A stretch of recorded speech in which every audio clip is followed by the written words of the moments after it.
왕이신 나의 하나님이여, 내가 주를 높이고 영원히 주의 이름을 송축하리이다. 내가 날마다 주를 송축하며 영원히 주의 이름을 송축하리이다. 이스라엘아 들으라. 우리 하나님 여호와는 오직 유일한 여호와이시니 너는 마음을 다하고 뜻을 다하고 힘을 다하여 내 하나님 여호와를 사랑하라. 아멘.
오늘 아침 우리에게 주시는 말씀은 사도행전 15장 36절부터 41절입니다.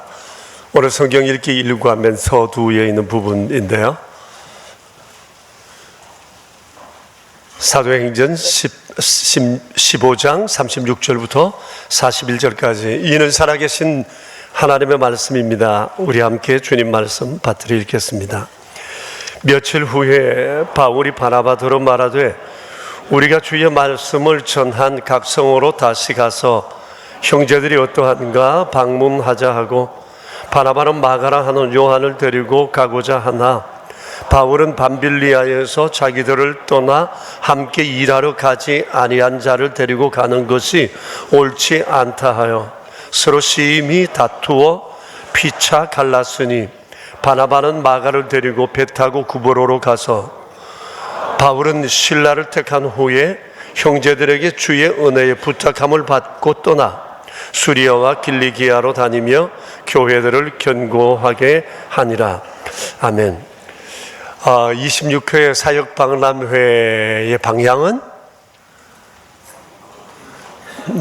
원팀으로 가마만사성, 우리가 원팀이라고 그랬습니다. 아름다운 동행을 소망하는 마음을 여기에 담았습니다. 우린 하나님의 자녀니까 일하는데도 한 마음으로 한뜻 모아 했으면 하는 그런 바람이 있었습니다.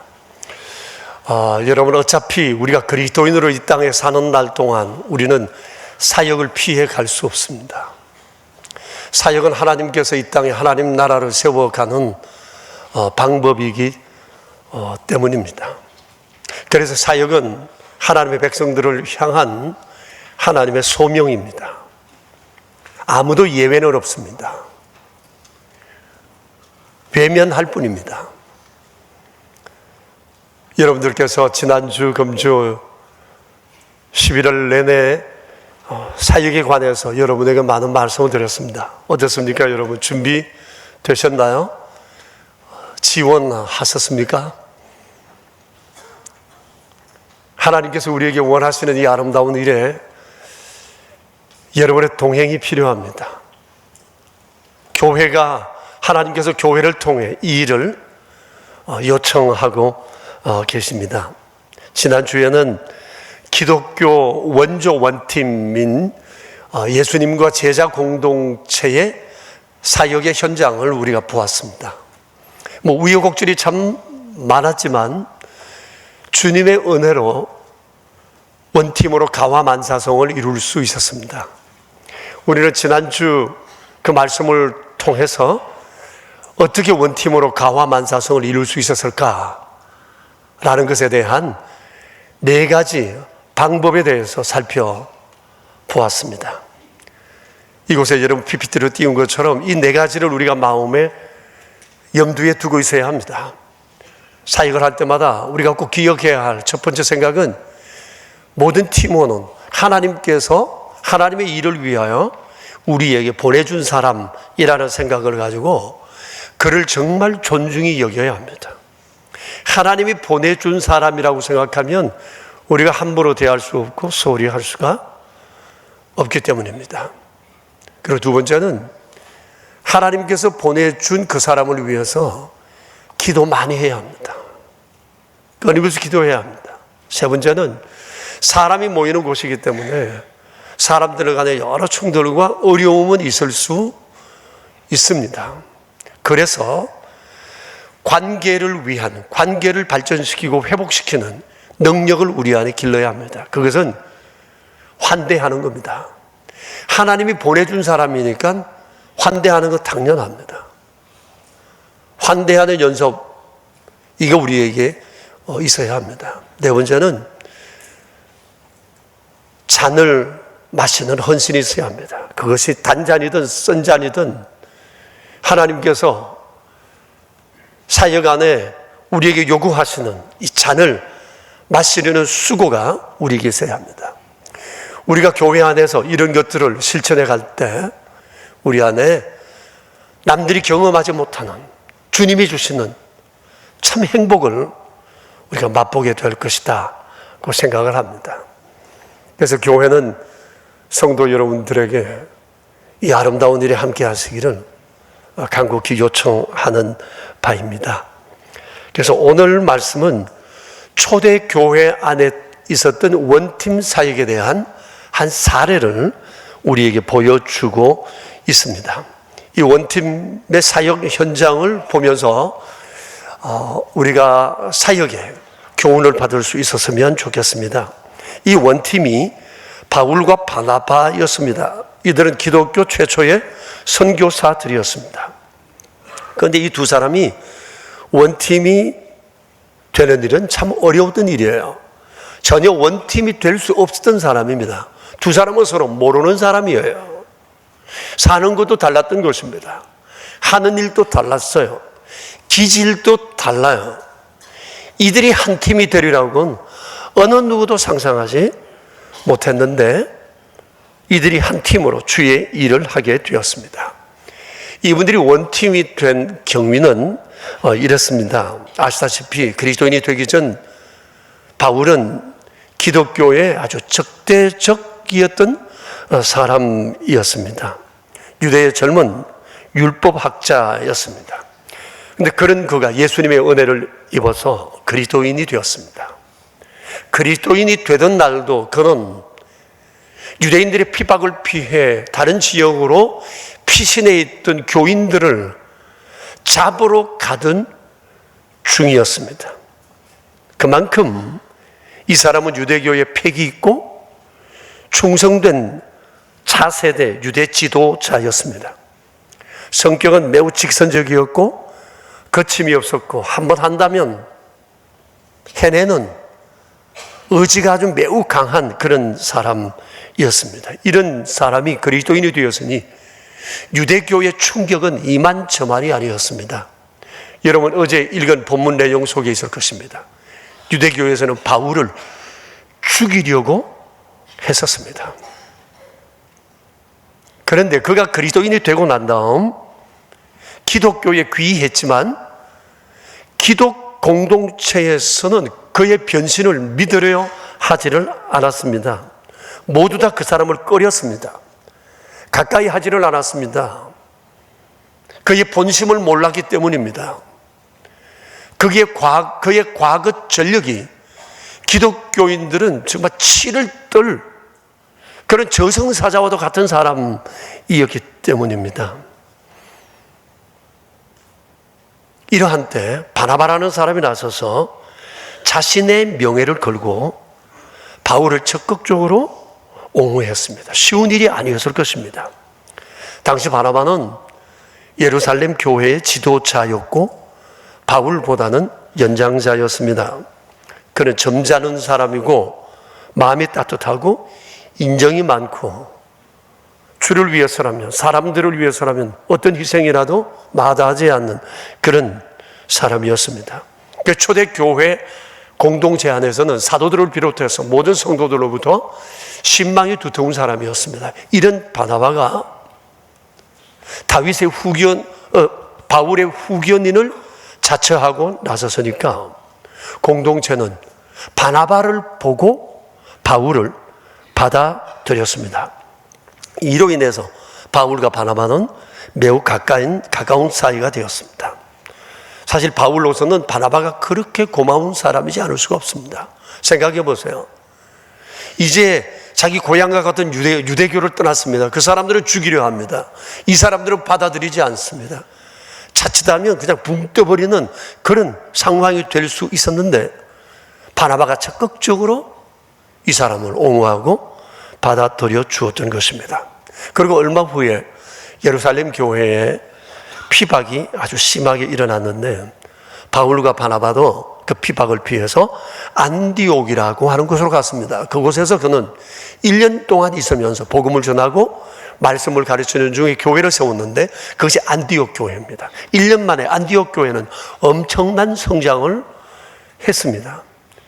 그리고 이스라엘과 고대건동 세계 교회 가운데 기둥과 같은 역할을 했습니다. 예루살렘 교회가 어려움을 당할 때 이들은 헌금을 모아 부조금을 그들에게 보내어 주어 그 교회와 교인들을 세우는 이런 아름다운 일을 하기도 했습니다. 그러던 중에 하나님께서 이들을 원팀으로 하는 선교를 명하신 겁니다. 하나님께서 두 사람을 짜매어 주신 겁니다. 그래서 두 사람은 안디옥 교회에 파송을 받고 전도 여행에 나섰는데 이것이 바로 1차 전도 여행입니다. 46년부터 48년, 3년 동안 있었던 여행입니다. 좀 전에 말씀드린 것처럼 사실 기질로 보아서는 도무지 두 사람이 함께 어울릴 수 없는 사람들입니다. 그런데 하나님께서는 이미 여러 상황을 통해 이 두 사람이 하나 되게 할 수밖에 없는, 서로를 용납하고 받아들일 수밖에 없도록 환경을 만들어 놓고 두 사람에게 한 목표를 바라보고 살아가게 하신 것입니다. 우리도 늘 사역을 해보지만 기질이 서로 다른 사람들끼리 함께 일한다는 것 정말 쉽지 않습니다. 그럼에도 불구하고 두 사람은 3년을 지내면서 한 번도 갈등이 없었고 3년에 걸친 1차 전도 여행을 아주 성공적으로 마칠 수가 있었습니다. 이들의 수고로 인해서 수많은 사람이 주님께 돌아왔고 가는 곳마다 교회가 세워졌습니다. 이 1차 전도 여행이 기독교 세계화의 시작이었다고 말할 수 있습니다. 이렇게 1차 전도 여행에서 돌아온 두 사람이 얼마 지나지 않아서 2차 전도 여행을 계획했는데 그 상황이 오늘 본문에 기록되어 있습니다. 그런데 이번에 이 원팀에 예기치 않은 문제가 발생했습니다. 마가라는 사람을 원팀에 합류시키는 일로 인해서 바울과 바나바 두 사람 사이가 아주 틀어져 버렸습니다. 여러분, 마가라는 사람은 마가복음을 저술한 사람이에요. 후에 마가복음을 기록한 사람인데 바나바의 생질입니다. 마가의 어머니가 바나바의 누이입니다. 그런데 이 마가의 어머니는 초대교회의 기둥과 같은 사람이었습니다. 기독교 태동에 있어서 이 가정은 주님 앞에 참으로 크게 쓰임을 받았고 큰 역할을 했던 가정이었습니다. 여러분, 마가의 다락방 아시죠? 그것이 바로 마가 어머니의 소유입니다. 마가는 이 집에서 태어나고 자랐습니다. 마가의 다락방은 우리 기독교 역사에 있어서 매우 유서 깊은 장소입니다. 예수님께서 십자가 지시기 전날 밤에 그곳에서 성만찬을 제정하시고 행하셨고요. 또 예수님께서 성천하시고 난 다음에 120명의 성도들이 이 마가의 다락방에 돌아와서 모여 기도하다가 오순절날 성령의 충만을 받았습니다. 예루살렘 교회의 첫 출발이 여기였습니다. 예루살렘 교회의 본거지가 바로 마가의 다락방입니다. 당시 마가의 집은 굉장히 부유했습니다. 지금도 성지순례 가면 2000년 전에 있었던 이 마가의 다락방이 고스란히 보존되어 있습니다. 성지순례 가시는 분들은 볼 수가 있어요. 석조 건물로 만들어졌습니다. 다락방이라고 했는데 다락방이 아니고 바로 2층입니다. 2층. 아마 120명도 더 들어갈 만큼 굉장히 큰 홀이에요.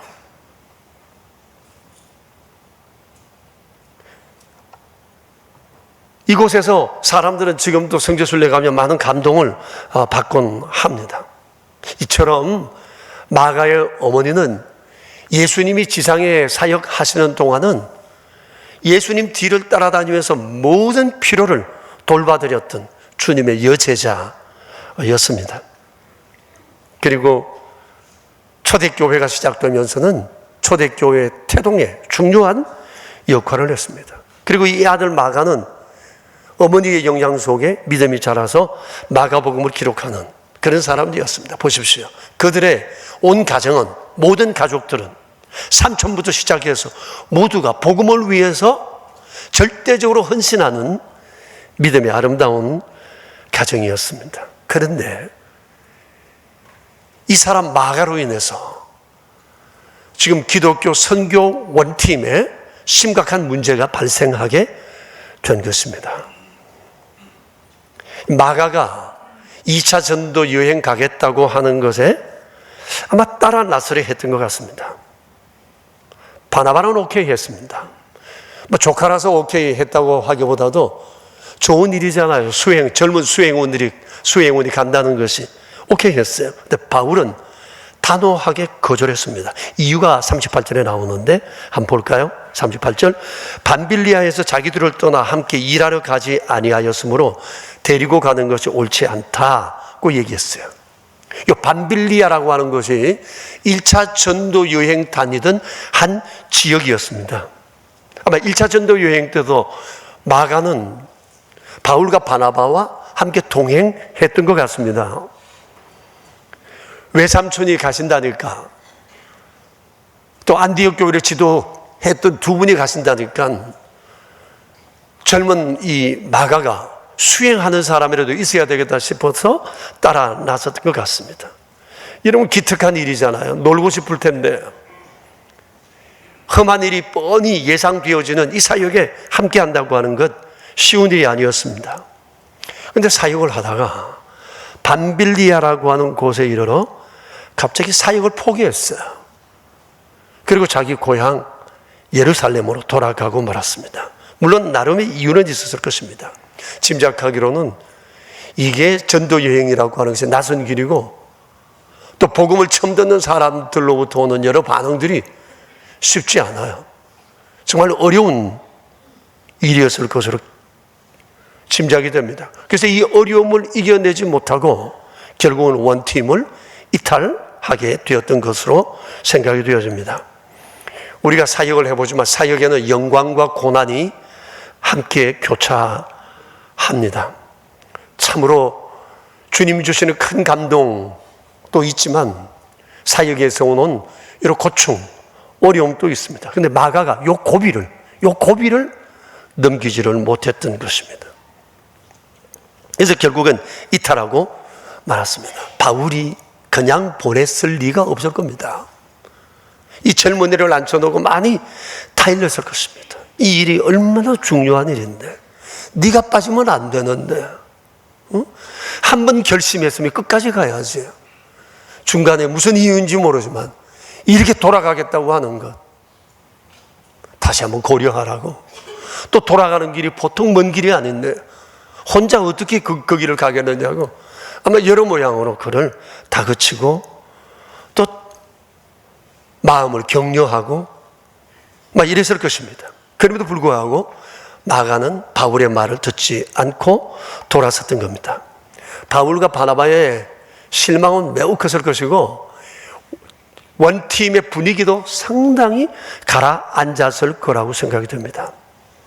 그럼에도 불구하고 바울과 바나바는 절치부심했고 소아시아로 두루다니면서 사역을 잘 마무리하고 엄청난 성과를 거두게 되었습니다. 이들이 돌아와서 선교 보고를 하는 중에 1차 선교 여행 가운데 3년 동안 있었던 놀라운 일을 마가는 들었습니다. 자기도 현장을 보았거든요. 근데 이 영광된 일에 끝까지 함께하지 못했다는 것에 대한 아쉬움이 그에게 참 컸을 것이고 두 분을 뵙기에 송구한 마음도 많았으리라고 생각합니다. 그러던 차에 2차 전도 여행을 떠난다는 소리를 듣고 이제 다시 해야 되겠다고 생각하고 따라 나서려고 했던 것입니다. 바울을 찾아가 외삼촌을 찾아가 얘기했을 겁니다. 지난번 잘못을 반성하고 다시는 그와 같은 일이 없을 거라고 함께 가게 해달라고 굳게 약속했을 것입니다. 그런데 바울은 단호하게 거절했어요. 그 한 번의 실수를 용납할 수가 없었던 겁니다. 힘들다고 중도에 이탈한 전력이 있는 이 사람이 두 번 이탈하지 말라는 법이 없기 때문입니다. 지금 마가의 이 결심을 믿는데 그의 주를 향한 충성된 이 감정은 믿는데 그의 의지를 믿을 수가 없었던 것입니다.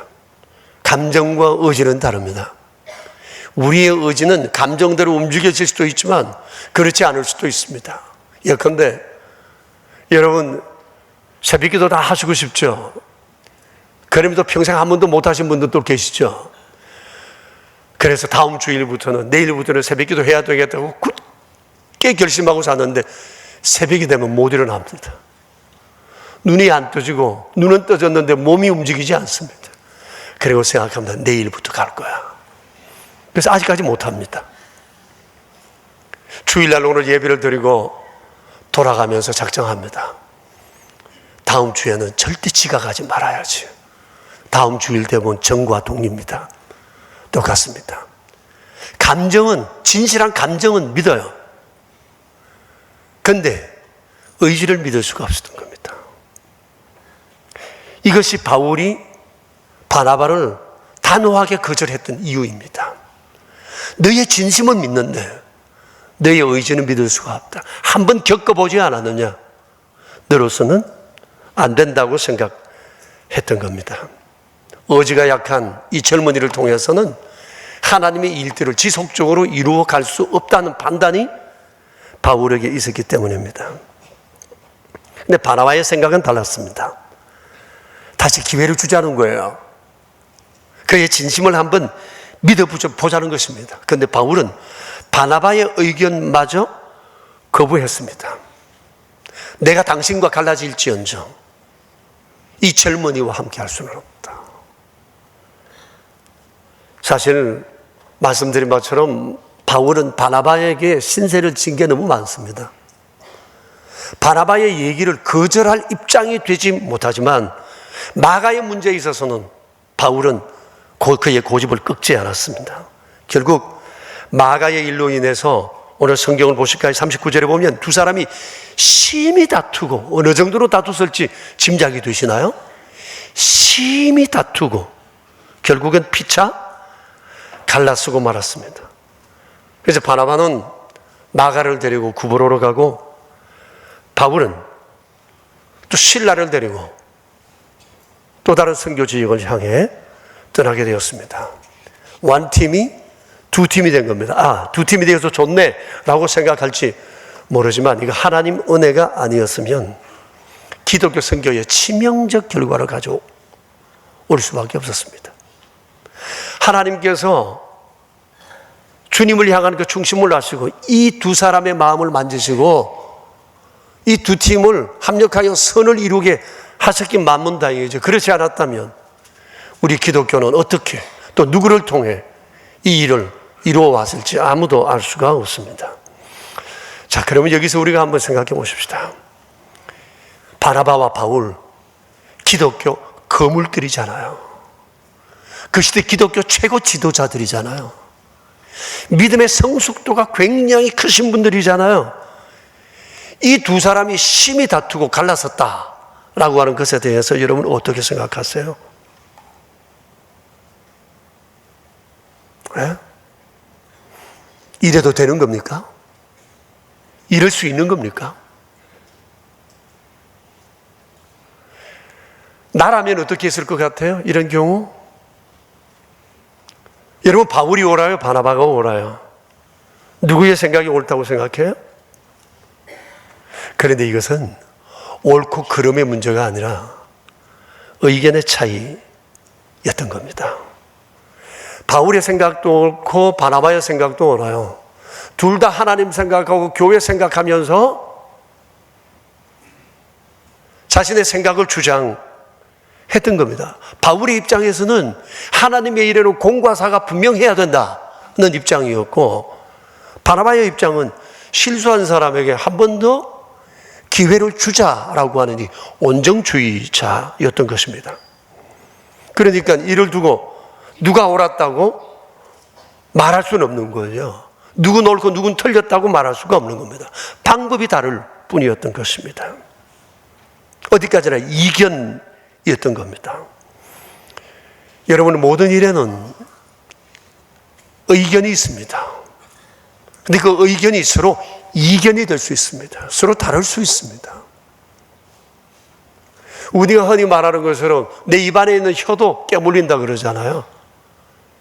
이것도 내 마음대로 통제가 안 돼요. 그러니 두 사람이 만났는데 이게 어떻게 뜻이 똑같을 수 있겠어요? 두 사람이 만나면 크게 보면 두 개의 의견이 있습니다. 두 개의 의견만 있을까요? 이 사람이 살아온 삶의 과정이 있고 이 사람이 살아온 삶의 과정이 있습니다. 백그라운드가 있습니다. 이거 생각하면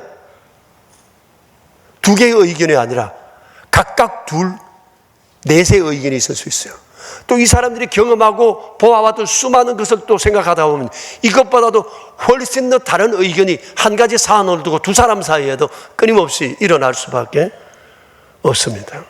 사랑해서 만난 부부 사이에 어찌 이견이 없을 수 있겠어요? 믿음으로 만난 우리 사이에도 어찌 의견이 다르지 않을 수 있겠어요? 우리의 일터에서도 친구 사이에도 잘 나가다가 부딪히는 경우는 뭐예요? 서로가 다른 의견 때문이지 않습니까? 이견은 있을 수밖에 없어요. 그런데 이견을 앞두고 상대를 틀렸다고 말하는 것은 너무 성급한 것입니다. 나와 다른 생각을 가졌기 때문에 저 사람은 나의 적이라고 말한다면 이것은 매우 잘못된 태도라고 말할 수밖에 없습니다. 나하고 이견이 있을 수 있지만 이견이 있다고 해서 그 사람을 미워할 것도 없고 그 사람에게 등을 돌릴 이유도 없다고 하는 겁니다. 자칫하면 하나님의 일이 무너질 수도 있기 때문인 것입니다. 그런데 당시 바울과 바나바는 자신이 그때 옳다는 생각을 가지고 심한 다툼을 했고 돌아섰던 겁니다. 그래서 너무 아쉬움이 큰 거예요. 네? 보통 분들이 아니잖아요. 근데 이들이 심한 다툼을 했어요. 결국 갈라서자는 이 결정, 아쉬움이 컸어요. 안 그러고도 할 수 있지 않았겠어요? 만일 하나님의 긍휼이 아니었다면 이 문제는 기독교에 큰 난관을 가져올 수 있었을 것입니다. 자, 여러분, 우리가 세상을 살면서 이런 일들은 우리에게도 있을 수 있다는 사실을 우리가 곰곰이 생각해 보지 않을 수 없습니다. 여러분, 우리가 하나님 이름으로 하나님의 일을 하다가 서로 한 가지 일을 두고 의견이 부딪혔을 때 우리는 어떻게 이 문제를 해결해야 하나요? 이견이 없을 수가 없어요. 지난주에도 말씀드린 것처럼 이상형 없어요. 내가 만들어낸 가상적 인물일 뿐이에요.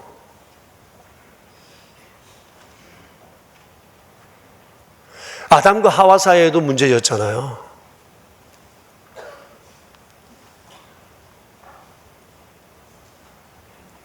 사람이 모이는 곳에는 이견이 있을 수밖에 없어요. 어쩌면 이 이견이 더 나은 발전을 가져오게 되는 계기들은 얼마든지 우리의 삶 가운데 있다고 하는 사실입니다. 이 이견은 있을 수 있어요. 그런데 이 이견을 어떻게 푸느냐에 따라 이것은 위기도 될 수 있고 새로운 도약이 될 수도 있다고 하는 사실입니다. 지금 우리 사회를 한번 생각해 보세요. 왜 이렇게 시끄럽습니까? 이견 조정이 안 돼서 그래요. 대한민국 5천만이면 전부 다 자기 의견이 있습니다. 그래서 다툼은 있을 수밖에 없는데요. 나와 견해가 다른 사람은 틀린 사람이요 나의 적입니다. 그래서 지금 우리 사회는 정글의 논리가 가득합니다. 네가 죽어야 내가 산다고 생각을 합니다. 반드시 나는 너를 딛고 올라서야 되겠다는 생각입니다. 내가 너를 잡아먹어야 되겠다는 생각입니다. 모두 다 동일한 생각입니다. 어디까지 갈지 모르겠습니다. 이 충돌이.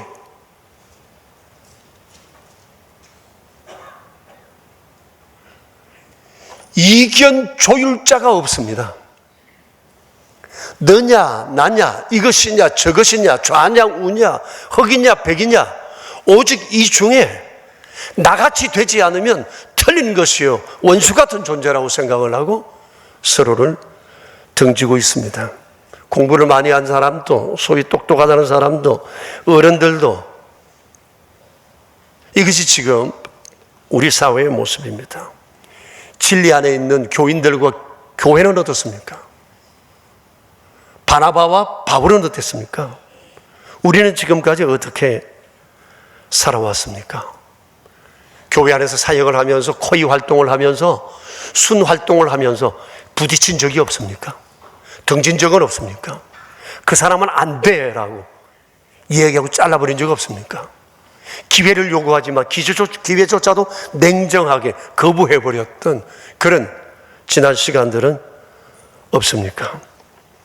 여러분, 이견이 있을 때 우리 어떻게 해야 할까요? 우리가 살아가는 평생 우리는 이견 속에 살아갑니다. 이견을 잘 맞추느냐 깨지느냐 이것만 있을 뿐입니다. 이견은 언제나 있을 수밖에 없습니다. 그래서 이를 보면서 한 20년 전쯤 제가 TV를 보다가 기획 취재 프로를 본 것이 하나 생각이 났어요. 전에 여러분들에게도 말씀을 드린 적이 있나 소그룹 모임에서도 여러분 제가 얘기한 것 같은데 대만에 라이트온 전자주식 회사가 있습니다. 그 회사에 대한 기획 취재였는데 전 그 당시에 굉장한 감동을 받았어요. 당시 이 회사는 세워진 지 25년쯤 되었는데 꾸준히 성장하고 있었습니다. 세 사람이 동업했는데 지금 또 동일 지분으로 세 사람이 회사를 함께 이끌고 있었습니다. 희한한 것은 사장실은 3개인데 비서실은 하나입니다. 취재팀이 너무 이상해서 물었습니다. 비서에게 사장님 3분 정말 훌륭하신 분이고 성격도 좋고 잘 뜻이 맞나 보다 그랬더만 비서 얘기가 전혀 아니라는 거예요. 그럼에도 불구하고 이 3사람이 25년 동안 함께 이 시스템을 가지고 회사를 운영해 오고 있다는 겁니다. 그래서 3 동업자를 함께 인터뷰를 했습니다. 기자가 묻습니다. 우리 입장에는 도저히 이해가 되지 않는다. 어떻게 회사를 운영해 오고 있는가? 그랬더니 그 중에 한 사람이 이렇게 묻습니다. 기자 양반, 0과 1 사이에 숫자가 있습니까? 라고 물으니까 기자가 아주 멍하니 있으니까 하는 얘기가 0과 1 사이에는 무수한 소수점이 있습니다. 우리는 소수점 정신으로 삽니다. 그 얘기였습니다.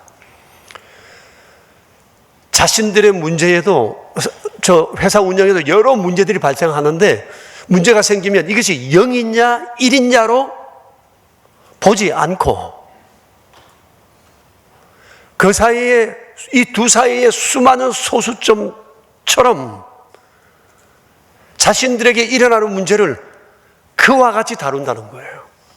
0과 1 그러면 둘밖에 없지만 그 안에 무수한 소수점을 보면서 어떻게 일치되는 점, 우리가 함께 해나갈 수밖에 없는 그 이유, 이 일을 다시금 새롭게 생각해 봐야 할 또 다른 이유를 계속 찾아본다는 거예요.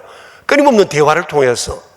그래서 합의점을 찾고 그것이 비록 소수점처럼 아주 작을지라도 거기서부터 다시 대화를 시작하고 회사 운영을 협의한다는 겁니다. 이것이 25년 동안 우리의 동업의 비밀이다.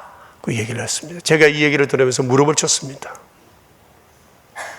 이게 바로 교회 안에서 그리스도 안에서 한 지체의 사역의 원리라고 생각했습니다. 우리 교회를 이랬으면 좋겠다. 이런 소망이 제 안에 있었어요. 지금 이 기업이 어떤 상황에 있는지 모르지만 당시 문제를 풀어가는 이분들의 태도는 너무 본받을 만하다 생각이 됩니다. 여러분, 지금까지 나는 어떻게 살아왔습니까? 일들을 처리하는 나의 태도는 어땠습니까? 사람들과의 관계는 나는 어떠해 왔습니까?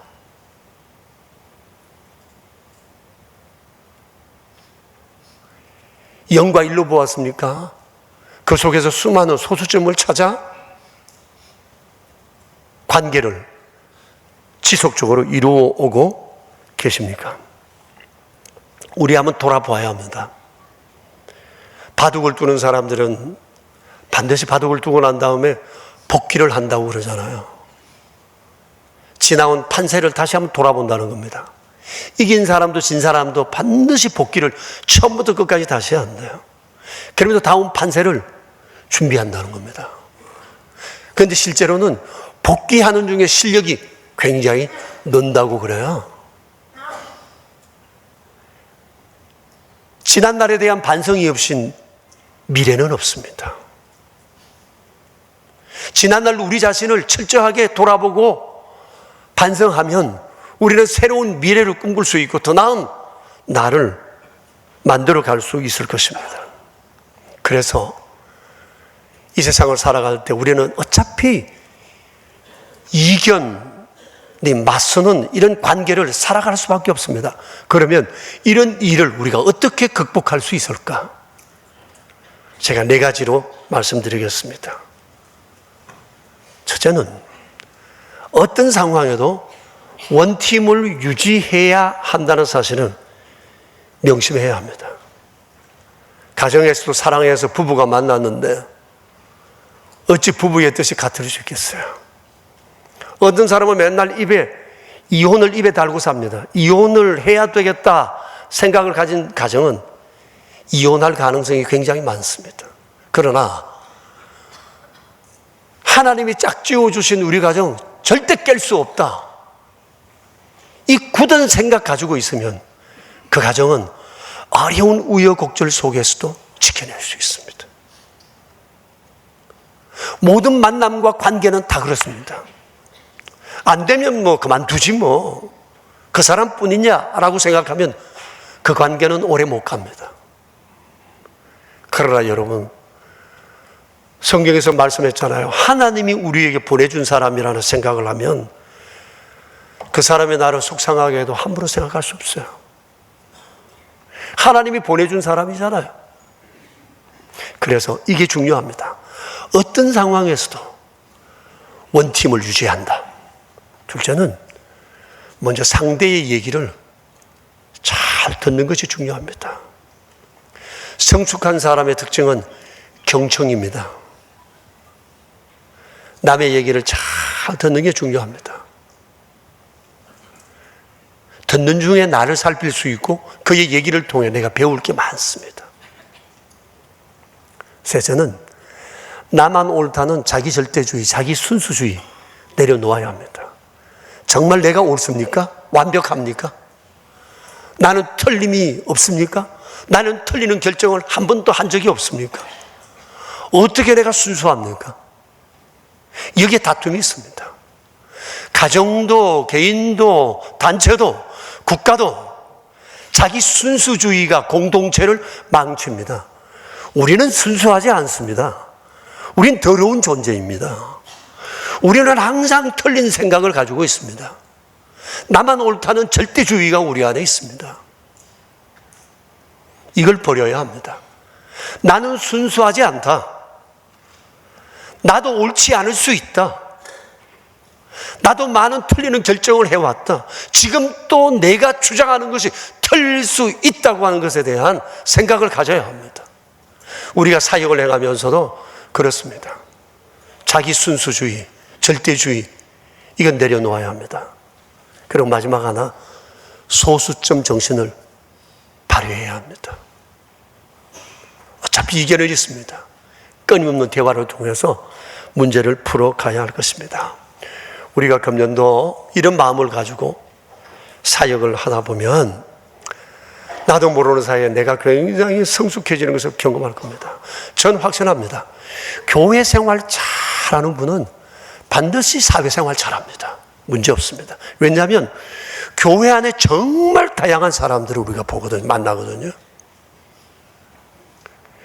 여기서 좋은 관계를 이루면서 성공적인 일을 이루면 어디 가도 제대로 해냅니다. 근데 교회 생활 그냥 예배만 드리고 왔다 갔다 해가지고는 이런 큰 성장과 행복은 맛보기가 참 어렵습니다. 거기도 충분한 은혜가 있지만 사역을 하다 보면 내가 커지는 것을 경험하게 돼요. 내가 잘하는 것을 경험하게 돼요. 그래서 성도 여러분에게 간곡히 권합니다. 사역은 우리의 운명입니다. 하나님의 소명입니다. 우리는 반드시 사역을 해야 합니다. 교회만 왔다 갔다 하면 편하다고 생각하지만 거기에는 그렇게 큰 성숙함이 없습니다. 부딪혀야 합니다. 그러면서 커가야 합니다. 그 속에서 하나님께서 우리를 통해 영광을 받으실 줄로 믿습니다. 함께 기도하겠습니다. 자비로우신 하나님, 우리 아버지, 저희를 하나님을 아버지로 모시고 그리고 한 지체 되게 하시어 하나님의 몸된 교회를 함께 섬겨갈 수 있는 아름다운 기회를 주신 것을 감사합니다. 우리는 지난 역사 속에 하나님의 교회에서 성숙한 믿음의 사람들이 세상 가운데 영향력을 미친 많은 믿음의 위인들의 얘기를 종종 듣고 있습니다. 자비로우신 주님, 주께서는 우리를 예배자로 부르셨지만 그와 동시에 우리를 사역자로 부르셨습니다.